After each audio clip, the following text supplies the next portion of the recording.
To safely navigate the skies, pilots will need to become familiar with various types of airspace and the rules that govern them. The most restrictive airspace is Class A, which encompasses the zone between 18,000 feet and 60,000 feet. To fly in this region, pilots will need to be instrument rated and current. Their aircraft must be instrument equipped, and they must be on an IFR flight plan. The next most restrictive type of airspace is Class B, which surrounds major airports in large metropolitan areas such as Los Angeles. Private pilots are allowed to fly into this airspace, provided they have been given specific permission by ATC. For example, Cessna 314 Papa Hotel is cleared into the Class Bravo. When flying under visual flight rules in this airspace, the visibility must be at least 3 miles and the pilot must remain clear of clouds.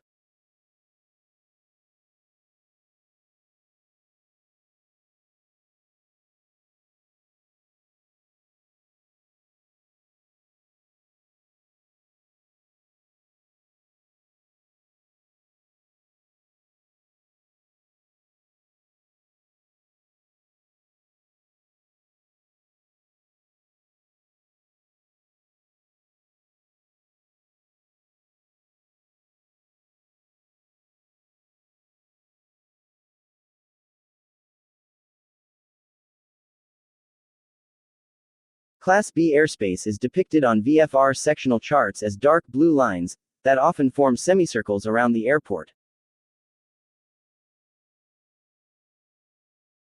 However, the Los Angeles Class B airspace has a more elongated shape to accommodate the instrument approaches to the runways.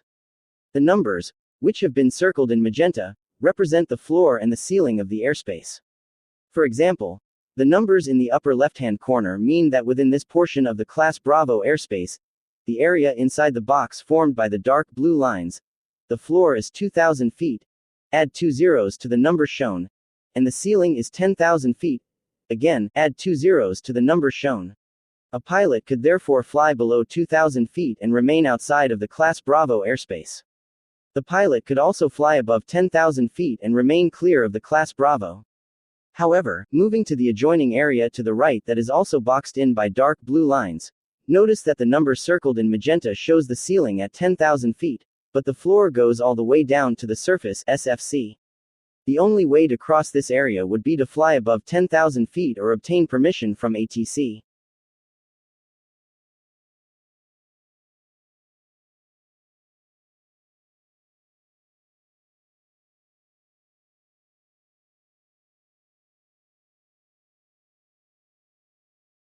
Class C airspace surrounds major airports that are very busy, but don't have quite as much traffic as places like Los Angeles, Miami, and New York.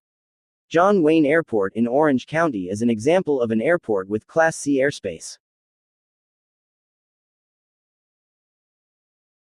Class C airspace is depicted on sectional aeronautical charts as bold magenta lines surrounding the airport.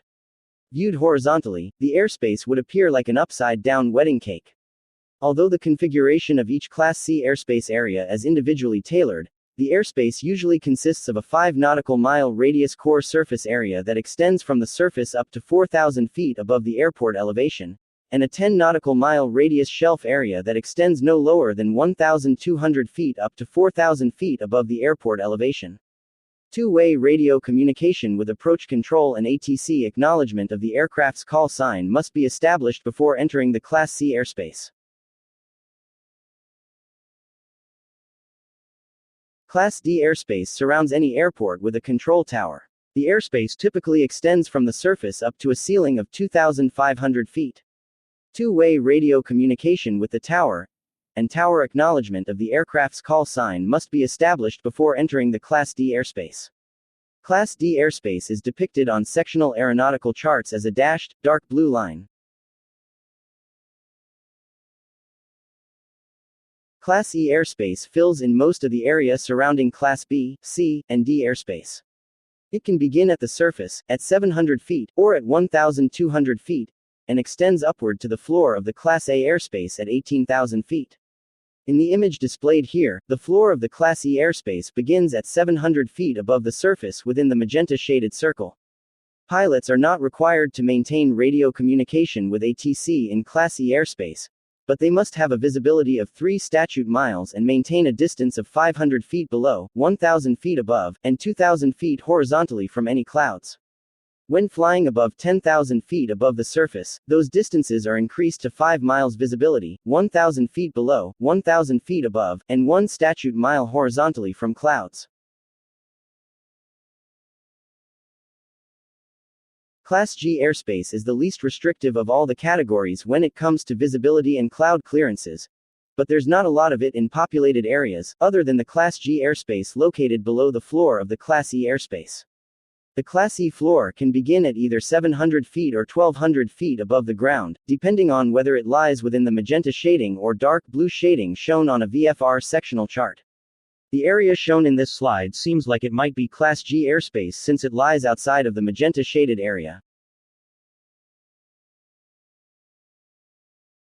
However, when you zoom out and look at the bigger picture on the VFR sectional chart, you can see that it lies within a much larger area that is inside the dark blue shaded area that begins at the U.S. border with Mexico. The chart legend at the left explains the meaning of the different shaded areas. An IFR chart eliminates most of the surface features of VFR charts and makes it easier to locate some Class G airspace.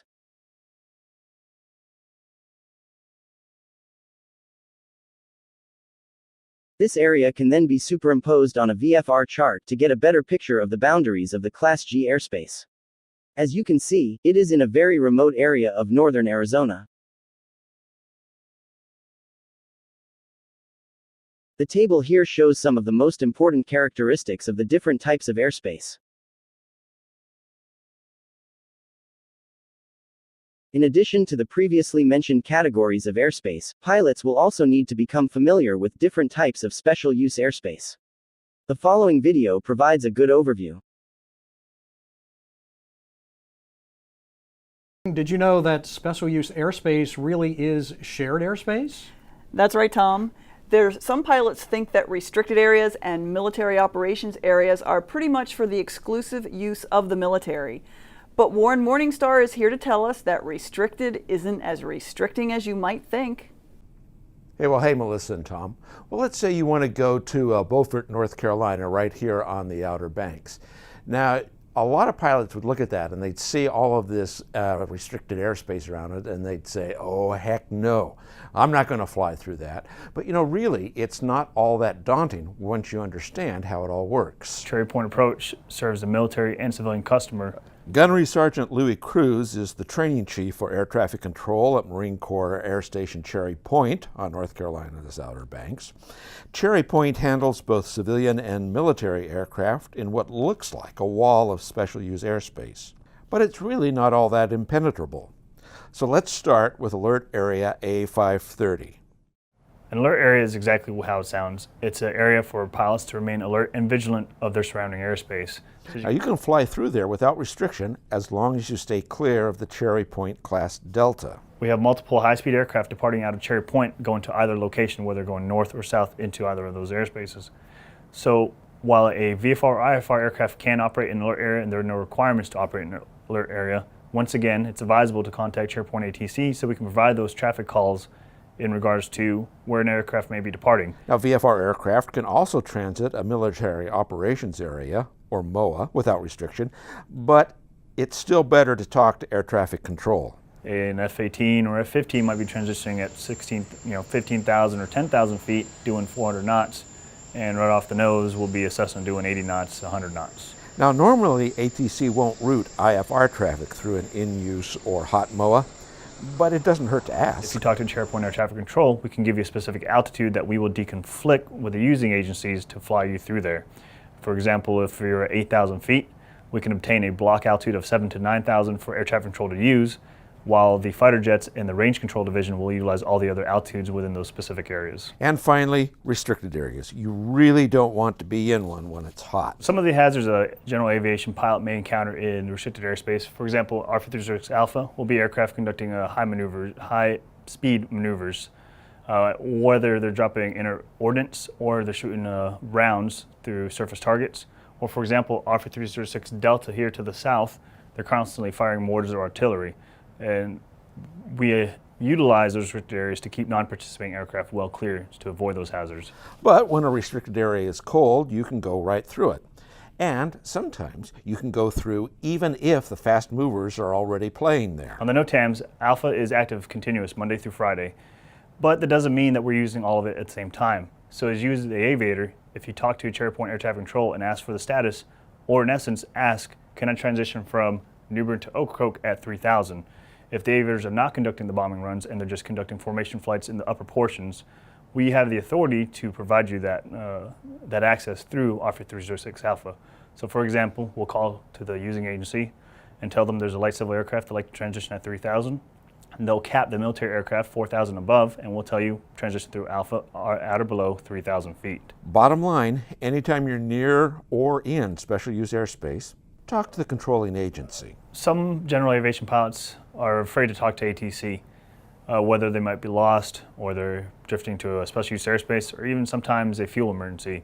At the end of the day, you should not be afraid to ask air traffic control for help. That's what we're there for, whether it's to help you navigate or it's to point out the nearest airfield to you to make a precautionary landing. And Melissa and Tom, Gunny Sergeant Cruz and some of the other controllers at Cherry Point are also GA pilots, and they say they really do want to help us civilians. Thanks, Warren, and it's nice to hear they actually want to work with us. Yeah, and I'm sure they can be a big help too. Prohibited areas, such as the presidential retreat at Camp David, cannot be overflown for any reason. Pilots must obtain an advanced clearance from FAA Air Traffic Control to fly within, into, or out of the Special Flight Rules area surrounding Washington, D.C. They must also pass an online FAA course to become familiar with the rules governing this airspace. Restricted areas typically surround military bases or training areas and can only be entered with prior permission from the controlling agency, or during published non-operational hours. The VFR sectional charts show the airspace limits of restricted areas, their hours of operation, and the controlling agencies and contact frequencies. Military operations areas are not off-limits to civilian aircraft, but pilots should exercise caution when traversing them when there is activity. ATC can let pilots know when these areas are active, or in ATC lingo, hot.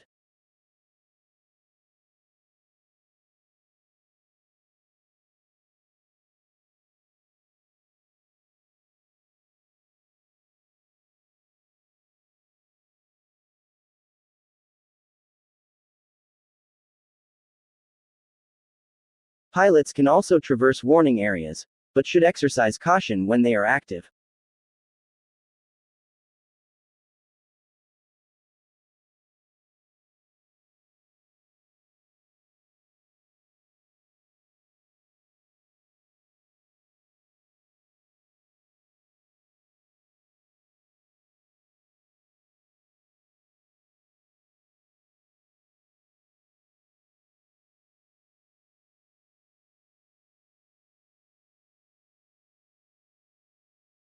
Alert areas are depicted on sectional charts to advise pilots of activities that could pose a safety hazard, but they are not off-limits.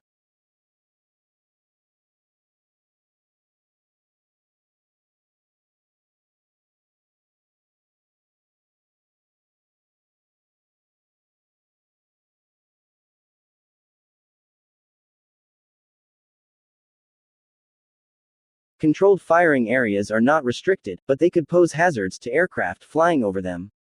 These areas are not shown on sectional charts, but military observers on the ground remain on watch for any aircraft traversing the area, and they will cease operations if an aircraft is spotted.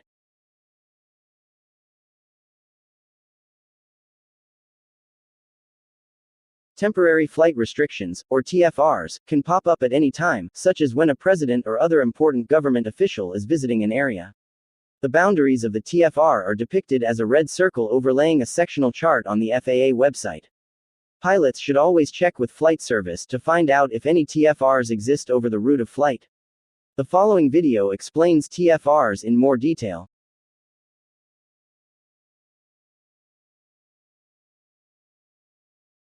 Colorado Springs is home to the Air Force Academy and NORAD, the North American Aerospace Defense Command. Many of the military pilots are GA pilots too, including the Admiral himself who runs the place, and the top brass had a message for all general aviation pilots.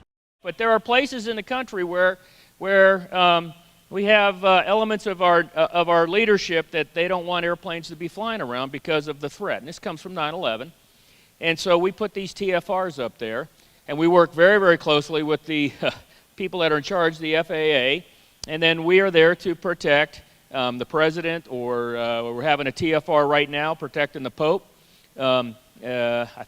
He's the Pope. He should have all the protection he needs already. But the anywhere that there's a major event, TFRs over the Super Bowl, anything like this, we put these things up there when we think there's a heightened security risk. Well, that should be no surprise to any active pilot. We've been dealing with security TFRs for 14 years, but here's the surprise. We face one tactical action about every 6 hours in NORAD.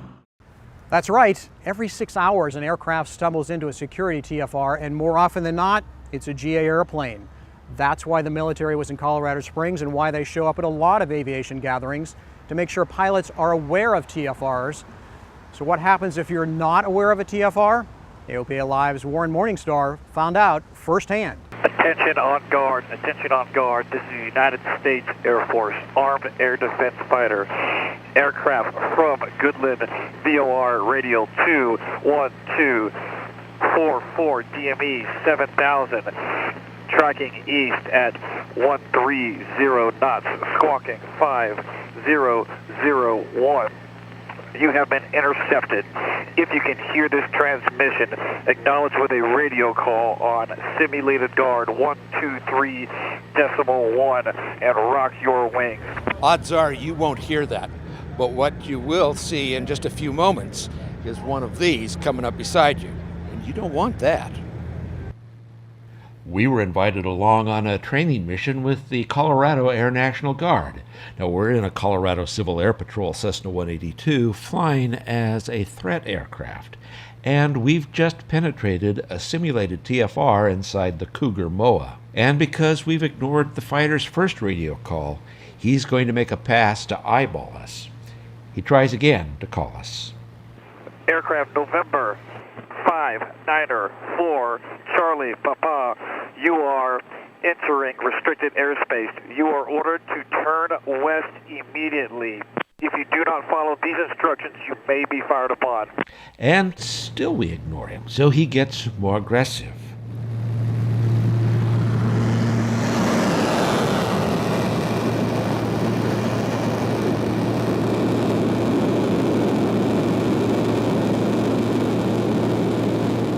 So what should we have done? We're going to reach out to you. The FAA is going to reach out to you. The Coast Guard helicopter, the fighters are going to reach out to you. And one of the ways, if you're not up the right frequency, which is, 9 times out of 10, as long as you're listening to guard, we're going to get to you. The bottom line is start talking to somebody and pay attention to what the fighter's trying to tell you to do and do what he says to do. We'll rock our wings, and that's just a sign that says, hey, look, do you see us? We're here, do you see us? And it's just a simple, if you do see us and you're unable to establish two-way communication via guard, then just rock your wings as well. That's an acknowledgement signal to us that you know that we're there. So just that simple wing rock right away reduces a lot of pressure, a lot of stress on a lot of people. Well, the first thing both the fighter and the folks on the ground are trying to determine is, are you really a threat? And in truth, they really just want to help you get out of trouble. When we do intercept the pilot, we're first thinking, again, safety, how can we help the pilot, and then safely maneuver the pilot away from whatever we're trying to protect at that day. Yeah, November 594 Charlie Papa, F-16 intercepted you. You've entered some restricted airspace. You need to exit the restricted airspace and turn south at this time. I'm a VFR pilot, and I'm on top of a layer of clouds, and I'm not sure where I am. And do you need any assistance from us?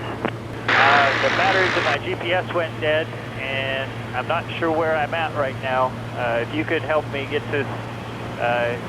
somewhere where I can get down through a hole in the clouds, that would be helpful. Yeah, 594, armed defense fighter pulling on your left wing. We need you to turn right approximately 30 degrees. New heading will be 210. I'll stop your turn if you don't know where that is. We are going to escort you towards Lamar Airport. And follow me on your left wing.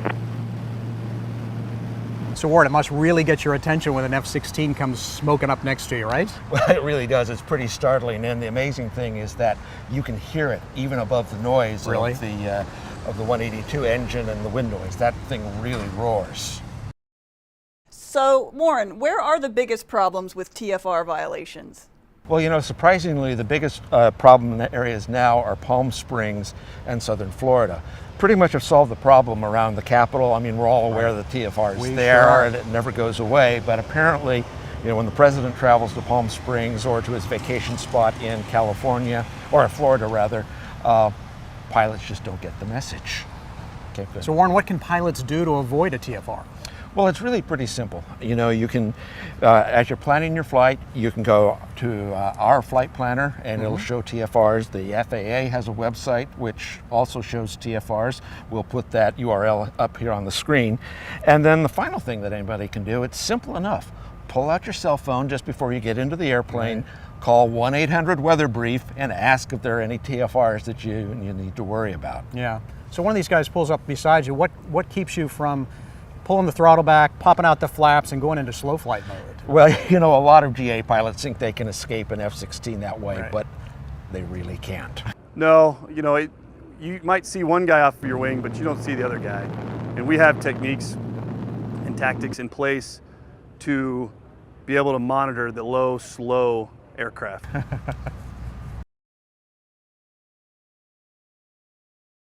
If a pilot inadvertently flies into a TFR and is intercepted, he or she should try to contact ATC on the local frequency, or on 121.5. Remaining predictable, with altitude, heading, and airspeed, as well as rocking the wings, will signal to the intercepting aircraft that you are not a threat. A slow turn by the intercepting aircraft means the pilot should follow.